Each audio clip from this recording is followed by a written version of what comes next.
Assalamualaikum students, welcome to my YouTube channel The Door of Knowledge from your instructor Sir Heather से। जैसा कि मेरा बेटा आप लोग जानते हैं इस टाइम हम मैथ्स 9 की न्यू बुक के ऊपर काम कर रहे हैं और आज हम चैप्टर नंबर 4 का आगाज करने लगे, ठीक है, जिसका नाम है मेरा बेटा फैक्टराइजेशन एंड अलजेब्रिक मैनिपुलेशन। अब फर्स्ट लेक्चर के अंदर मेरा बेटा मैं आपको इस चैप्टर की मेन को डिफाइन करना चाहूंगा, ठीक है, कि फैक्टराइजेशन आपके पास है क्या, आगे हम उसके ऊपर वर्किंग कैसे कर सकते हैं और अलजेब्रिक एक्सप्रेशन से उसका क्या ताल्लुक है मेरा बेटा उसको हम गो थ्रू करेंगे। लेकिन फिलहाल हम फैक्टराइजेशन के नाम को डिफाइन करने लगे और कुछ यहां पे मेथड्स हम पढ़ेंगे, ठीक है, वो मेथड्स आपके थ्रू आउट द चैप्टर के ऊपर आपको सपोर्ट करेंगे। सो ये वाला लेक्चर मेरा बड़ा बहुत ही आपके पास इस लिहाज से इंपॉर्टेंट होने वाला है कि आपको एक लेक्चर के अंदर आपकी एक्सरसाइजेस में जहां जहां मुख्तलिफ तरीकों से फैक्टराइजेशन सिखाई गई है इसमें मैं उसको आपको समराइज करके एक वे बनाऊंगा, ठीक है। तो मेरा बेटा आपको इस लेक्चर के अंदर तमाम मेथड्स को समझने का मौका मिलेगा, ठीक है। सो मेरा बेटा स्टार्ट करते हैं।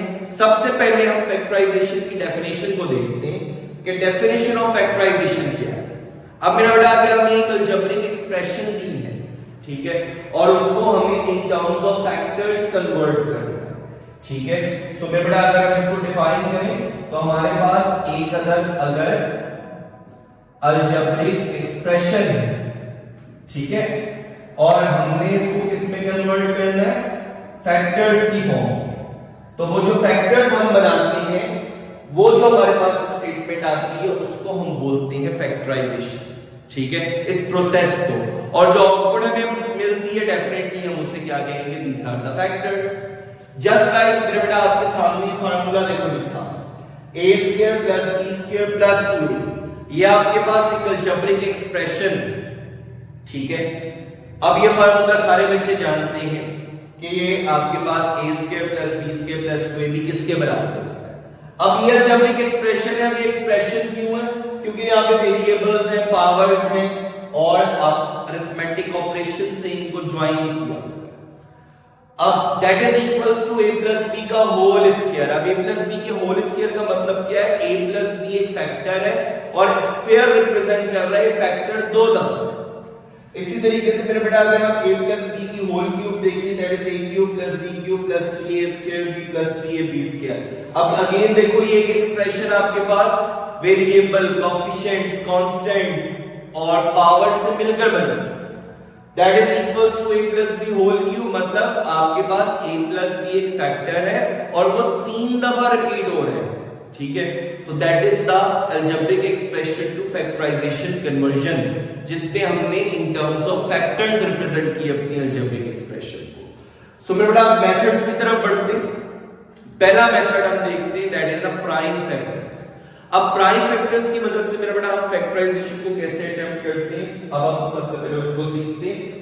102x² y³ and z, ये आपके पास एक टर्म है, ठीक है। अब यहां पे भी देखो 102 आपके पास क्या है, कोएफिशिएंट है, x² x y z variables, y की पावर 3 x की पावर 2 z की पावर 1 पावर्स आ, प्लस पहली टर्म को डिस्कनेक्ट कर रहा है, अभी टर्म स्टार्ट हो रही है, बेटा याद रखिएगा टर्म प्लस या माइनस में खत्म होती है, ठीक है, मल्टीप्लाई और डिवाइड टर्म को सेपरेट नहीं करते। अब 85x³ y² z³ ये दूसरी हमें टर्म मिल गई। अब उन्होंने कहा फैक्टराइजेशन करो, मतलब इन दोनों में से हमने इन दोनों टर्म्स पे हमने फैक्टराइजेशन अटेम्प्ट करनी है। तो मेरा बेटा प्राइम फैक्टर्स की मदद से, मतलब हमने देखना है दोनों में कॉमन क्या है।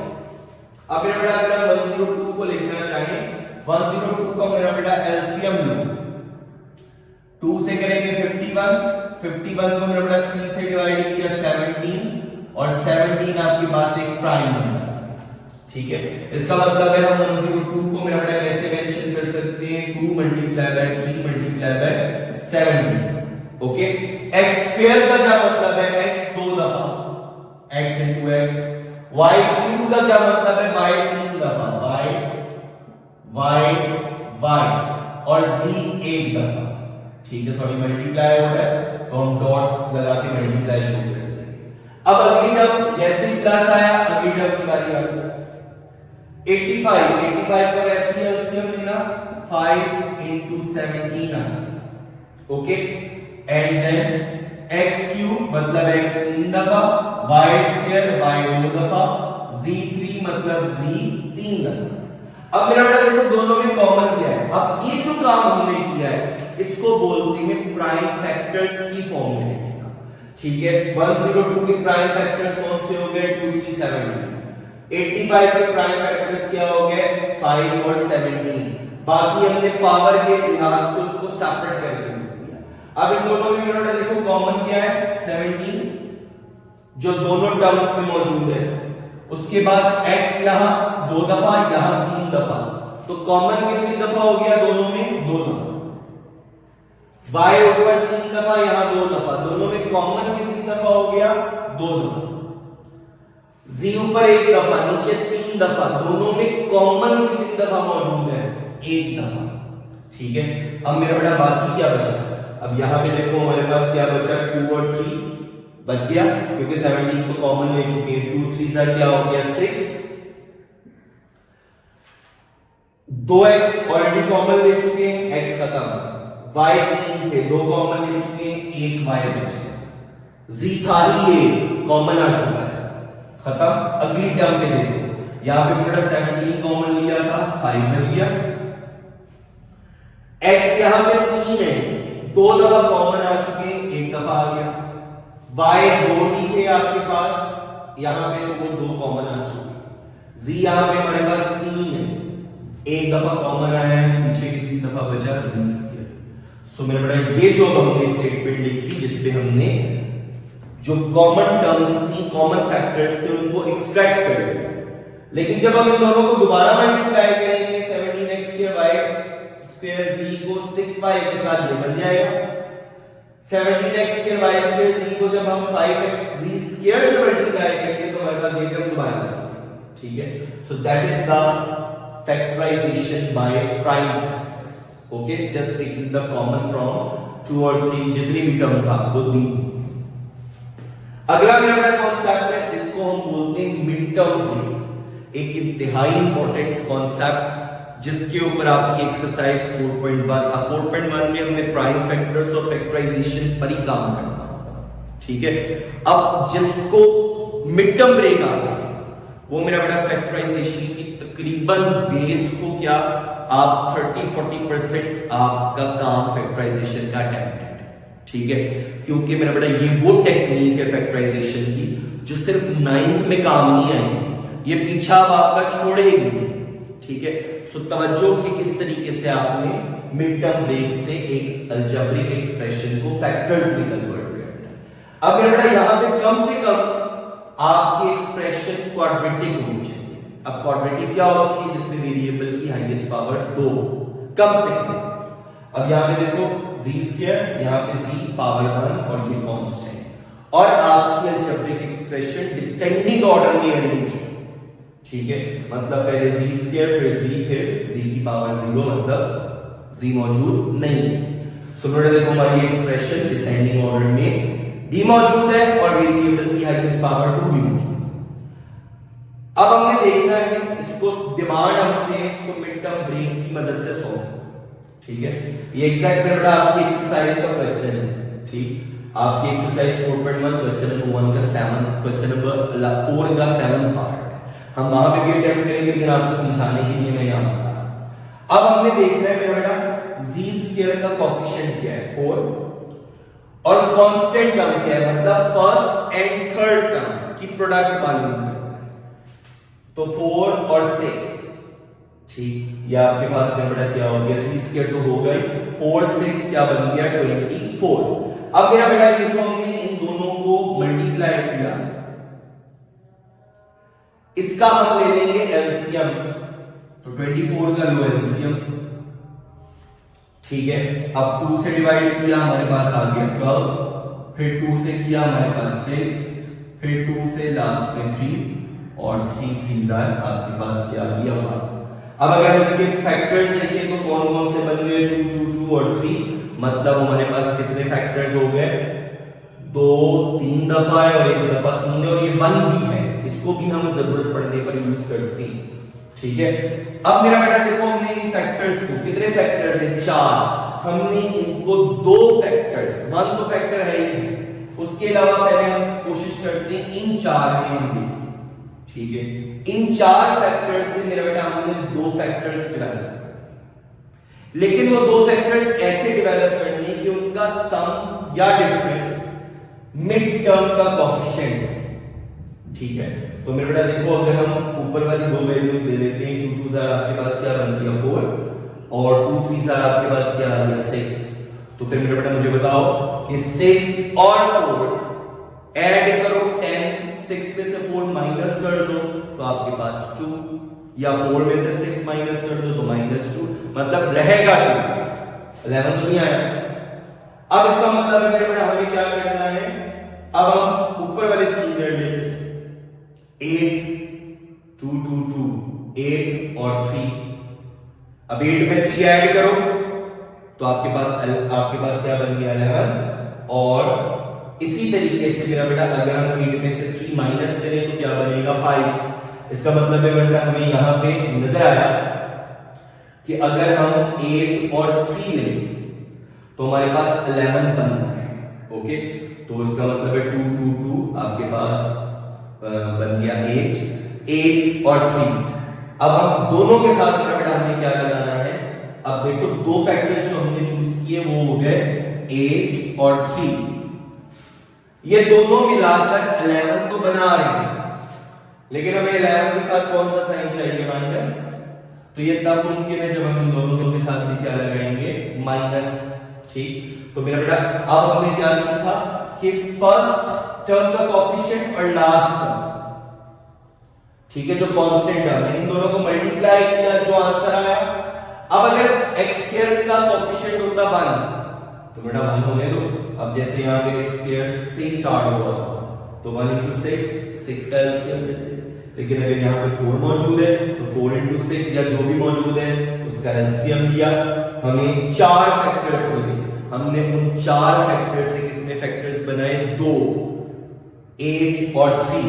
अब मेरा बेटा अगर हम 8 और 3 को दोबारा मल्टीप्लाई करें तो देखो दोबारा 24 बन गया, और अब हमें 24 z², इसका मतलब है बेटा हमें 8 के साथ और 3 के साथ दोनों के साथ z लिखना है।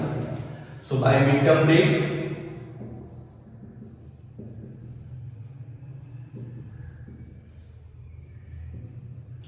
हमारे पास यही एक्सप्रेशन अब क्या बन जाएगी, 4z² - 8z - 3z + 6। ठीक है, अब मेरा बेटा देखो -8 और -3 दोबारा 11, z और z² नहीं बनेगा, प्लस माइनस करते हुए वेरिएबल एक ही दफा निकलता है, तो -11z दोबारा बन गया। और अगर हम इन दोनों को मल्टीप्लाई करें तो 8 3 या -8 - 3 पॉजिटिव 24 और z², तो बेटा देखो 4 6 z² भी वही बना रहे और इन दोनों को भी। So that is the working of mid term break, मतलब हमने नाम से जाहिर है कि मिड टर्म हमने 2 टर्म्स में डिवाइड कर दिया, और उसकी रीजन ये है कि अगर हम तीनों में से कॉमन निकालना चाहें तो कुछ कॉमन नहीं आता। ठीक है, लेकिन अब देखो हम 2 टर्म से कॉमन निकालते हैं तो इन 2 टर्म्स में देखो कॉमन क्या आ रहा है, 4 और z, 8 भी तो 4 के टेबल में आता है, ठीक है, तो इसका मतलब है 4 कॉमन आ गया। अब यहां पे मेरा बेटा आपके पास 2 टाइम्स z थे, 4 तो कॉमन आ गया, 1 z कॉमन आ गया, 1 z लेते हैं, 8 डिवाइड बाय 4, ठीक है, 8 डिवाइड बाय 4 मतलब 2 आ गया। तो बेसिकली आपके पास कॉमन लेने का मतलब यही होता है कि हम अगली एक्सप्रेशन को जो कॉमन लिया है उससे डिवाइड करें। ठीक है, तो मेरा 4z 8z divide by 4z तो -2। इन 2 टर्म्स में देखो कॉमन आपके पास क्या आ रहा है, 3 है, 6 भी 6, मतलब आपके पास 3 के टेबल में भी 6 आता है, तो इसका मतलब है हम -3 कॉमन ले सकते हैं। पीछे अब आपके पास बेटा z, हमने माइनस कॉमन लिया है, जब भी माइनस कॉमन होगा अंदर वाली टर्म्स के साइन चेंज होंगे, तो z नेगेटिव था पॉजिटिव हो गया 6, पॉजिटिव था अब नेगेटिव हो गया 6 डिवाइडेड बाय 3 किया जो कॉमन लिया है तो आपके पास यहां पे भी क्या आ गया 2। ये दोनों अगर आपके पास फैक्टर सेम नहीं है तो इसका मतलब है हमारी मिड टर्म ब्रेक ठीक नहीं है। एक से ज्यादा पॉसिबल आपके पास ऑप्शंस होंगे, फिर हम इन फैक्टर्स को दोबारा चेंज करेंगे, ठीक है। तो ये इस चीज की निशानदेही है कि ये सेम आए कि हमने जो मिड टर्म ब्रेक की है that is up to the mark. अब मेरा बेटा देखो पहले 4 टर्म्स थी, 2 टर्म से कॉमन ले लिया, अब 4 से इसके साथ क्या हो रहा है मल्टीप्लाई, मतलब एक ही टर्म माइनस आया अगली टर्म शुरू, 3 इसके साथ क्या हो रहा है मल्टीप्लाई, मतलब अब 4 से कितनी टर्म्स बन गई 2। इन दोनों टर्म्स में अब देखो मेरा बेटा कॉमन क्या आ रहा है z - 2 जो कि फैक्टर हमने कॉमन लिया था, ठीक है। अब पीछे आपके पास मेरा बेटा क्या बच गया 4z - 3, यहां पे 4z - 3। तो देखो एक अलजेब्रिक एक्सप्रेशन थी, हमने उसको दो अलग फैक्टर्स में कन्वर्ट कर दिया, so that is the working of factorisation. लेकिन टेक्निक कौन सी यूज की, मिड टर्म ब्रेक। नेक्स्ट हमारे पास मेरा बेटा जो टेक्निक है that is factorisation by using algebraic formulas.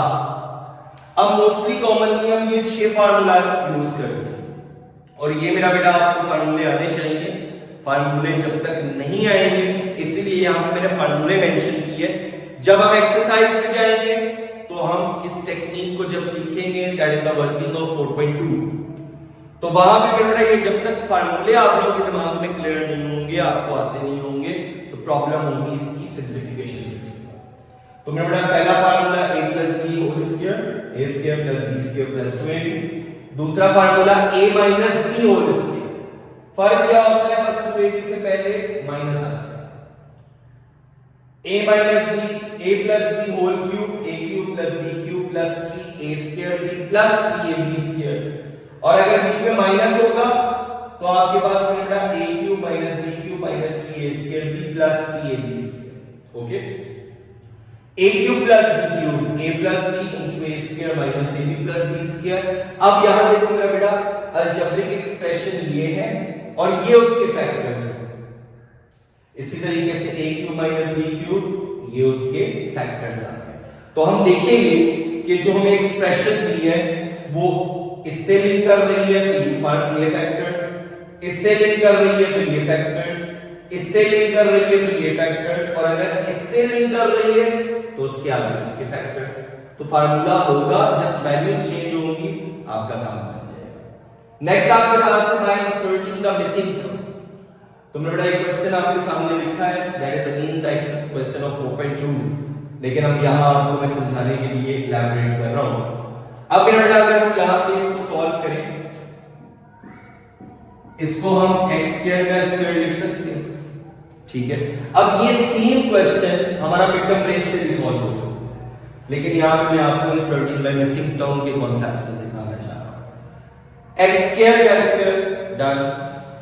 Last में मेरा बेटा हमारे पास लिखा हुआ है, इस वाली टर्म को फिलहाल हमने एज इट इज लिख दिया, ठीक है। 4 16 किसका स्क्वायर होता है 4, तो ये 4 स्क्वायर, ओके। अब मेरा बेटा ये देखो ये a का स्क्वायर मतलब x² का स्क्वायर मतलब a की वैल्यू x² होगी, a का स्क्वायर b का स्क्वायर। फार्मूला कब बनता है, या तो +2ab हो या फिर -2ab। अब हमें नहीं पता हमने कौन सा फार्मूला बनाना है, तो हमने +2ab लिख दिया, a की जगह x², b की जगह 4, और -2ab भी लिख दिया, a की जगह x², b की जगह 4, ठीक है। अब ये दोनों क्यों लिख दिए, इसीलिए कि मेरा बेटा आपकी एक्सप्रेशन में कोई फर्क ना पड़े, हम बाहर से कोई चीज नहीं ला सकते, जो चीज हमने ऐड की उसी को माइनस कर दिया। आपकी जेब में 50 रुपए थे, किसी ने आपको 500 रुपए दिए, आप खुश हो गए 550 रुपए, लेकिन अगले महीने में 500 आपसे ले लिए, ठीक है। तो मेरा बेटा आपके पास दोबारा देखो कितने पैसे होंगे जितने आपके पास पहले थे, सो इसीलिए हमने ऐड ही कर दिया और माइनस। अब मेरा बेटा देखो, अब हमने चूज करना है हमने कौन सी टर्म से फार्मूला बनाना है। अगर हम इसको यूज करें और इसको यूज करें, ठीक है, और फार्मूला बनाने के लिए मेरे बेटा हम -2ab की टर्म यूज कर रहे हैं, लेट्स सपोज, ठीक है। तो फार्मूला तो बन रहा है a square plus b square minus 2ab, लेकिन जो टर्म्स बच रही हैं कौन कौन सी, एक ये एक ये, 4z स्क्वायर 4x स्क्वायर और ये 2 4 8x स्क्वायर। तो मेरे बेटा 4x स्क्वायर में 8x स्क्वायर जब आप ऐड करोगे 12x स्क्वायर, ठीक है। तो x स्क्वायर तो x का स्क्वायर है, लेकिन क्या 12 किसी का स्क्वायर है? नहीं। तो मेरे बेटा ये काम गलत हो गया, ठीक है। क्यों गलत हो गया अगले स्टेप्स में क्लियर होगा। इसका मतलब है हमें फार्मूला बनाने के लिए इसको यूज करना चाहिए, इसको छोड़ दो, ठीक। तो अब मेरा बेटा हम लिखते हैं x स्क्वायर का स्क्वायर प्लस 4 का स्क्वायर प्लस 2, a की जगह x स्क्वायर b की जगह 4, मतलब हमने वो तीनों टर्म्स लिख दी जिसपे हम फार्मूला बनाना चाहते हैं, प्लस 4x स्क्वायर और ये बना था -8x स्क्वायर, मल्टीप्लाई कर दिया, इसको हमने लिख दिया। ये तीनों टर्म्स मिलाकर फार्मूला बनानी है, देखो कौन सा, a square plus b square plus 2ab। अब a की जगह क्या है x स्क्वायर और b की जगह क्या है 4, तो मेरे बेटा देखो ये फार्मूला आपके पास कौन सा बन गया, x स्क्वायर प्लस 4 का होल स्क्वायर, देखो that is equals to a plus b whole square. तो a की जगह हमने देखा हमें कौन सी वैल्यू मिल रही है, x square that is the value of a, and b की जगह हमें कौन सी वैल्यू मिल रही है 4, ठीक। तो मेरे बेटा हमारा फार्मूला बनना था a प्लस b का होल स्क्वायर, तो हमें a b की वैल्यू आइडेंटिफाई हो गई, हमने उसको मेंशन करके फार्मूला बना। अब मेरे बेटा यहां देखो लाइक टर्म्स है x स्क्वायर वैल्यू, तो माइनस प्लस माइनस, 8 में से 4 माइनस हो गया, लेकिन साइन कौन सा आएगा माइनस का, दैट इज 4x। अब बीच का साइन माइनस का होना लाजिम है, ठीक है। वो क्यों लाजिम है अब आगे देखिए, x स्क्वायर प्लस 4 का स्क्वायर माइनस, इसे मेरे बेटा हम 2z का स्क्वायर 2x का स्क्वायर लिख सकते हैं, 2 का स्क्वायर 4, x का स्क्वायर x स्क्वायर, ओके। अब दो स्क्वायर्स बीच में माइनस, तो मेरे बेटा एक और भी हमने फार्मूला पढ़ा हुआ है, a square minus b square which is equals to एक दफा a प्लस b और एक दफा a माइनस, ठीक है। अब यहां पे देखो ये भी एक अलजेब्रिक एक्सप्रेशन है और ये फैक्टर्स हैं, तो ये फार्मूला भी हम यूज कर सकते हैं फैक्टराइजेशन के लिए, इसके अलावा भी फार्मूला आ सकता है, ठीक है।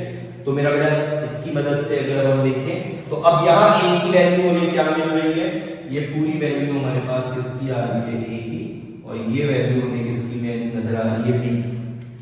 तो फार्मूला हमें क्या कह रहा है, a प्लस b के बराबर, मतलब x square plus 4 plus 2x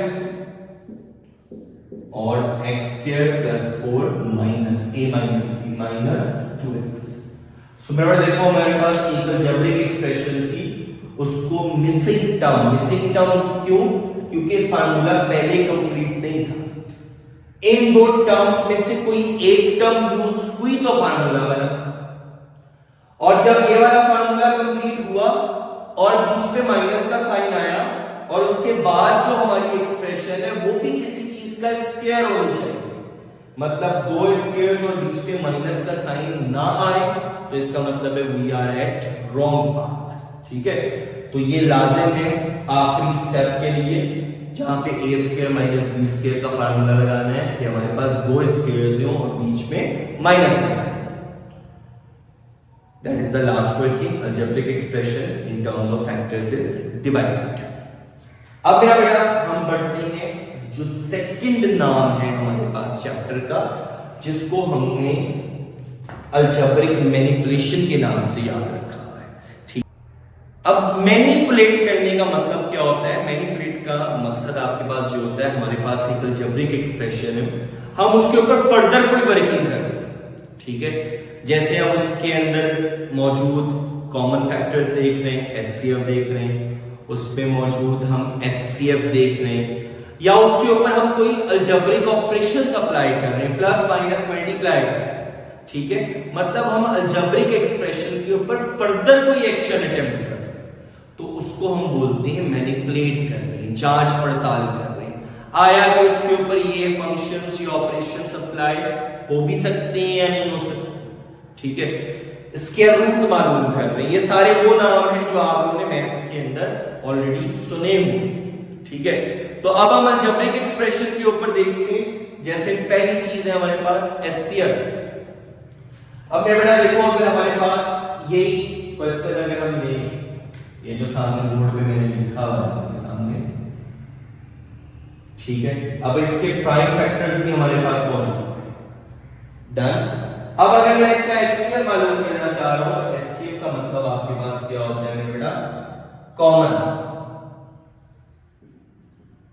ठीक है। हाईएस्ट कॉमन फैक्टर्स होता है कंप्लीट, मतलब कॉमन एलिमेंट।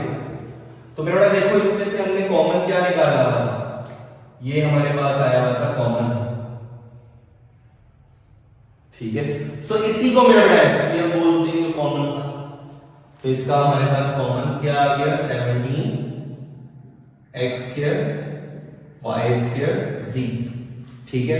मतलब हमने 102 और 85 को प्राइम फैक्टर्स बनाए और हमने देखा 17 दोनों में मौजूद है, एचसीएफ में आ गया। फिर हमने देखा यहां x स्क्वायर यहां x क्यूब, तो मिनिमम पावर वो जो दोनों में मौजूद है वो थी x स्क्वायर, देखो एचसीएफ में आ गया। यहां y3 वहां y2, मिनिमम पावर जो दोनों में मौजूद है y2 एचसीएफ में आ गया। यहां z की पावर 1 वहां 3, इसका मतलब है मिनिमम पावर z की 1 दोनों में मौजूद, सो दैट इज ओवर एचसीएफ। और अगर हम बेटा अगले काम को देखें, एलसीएम। अब एलसीएम बेसिकली मेरा बेटा हमारे पास क्या होता है, इसके अंदर हमने कॉमन फैक्टर्स के साथ अनकॉमन या नॉन कॉमन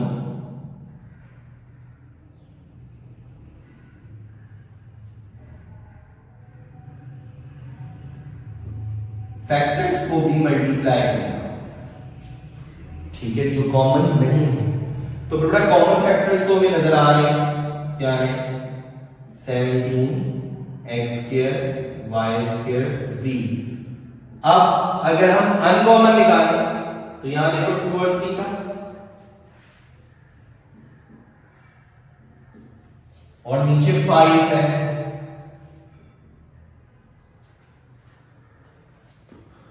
यहां पर बेटा 2 दफा x कॉमन, 1 दफा x,